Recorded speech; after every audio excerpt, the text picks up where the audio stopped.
విషయం చెప్దామని చెప్పేసి మేము ముందుకు వచ్చిన.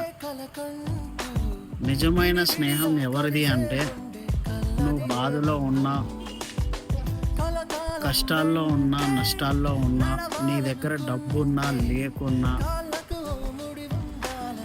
నువ్వు అన్ని కోల్పోయినా సరే ఈ తోటి ఎవరైతే ఉంటారో వాళ్ళే నిజమైన స్నేహితులు. అలాంటి వాళ్ళు నీ దగ్గర ఉంటే నువ్వు వాళ్ళని వదులుకోగాకు.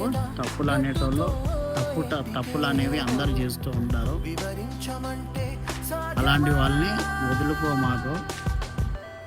వాళ్ళతోటి కలకాలంగా ఉండాలని చెప్పేసి నేను కోరుకుంటున్నాను. ఇంకా ముచ్చట ఏంటంటే, అలాంటి నిజాయితీ నిక్కచ్చిగా ఉండే ఫ్రెండ్స్ అందరికీ ఫ్రెండ్షిప్ డే శుభాకాంక్షలు. Thank you.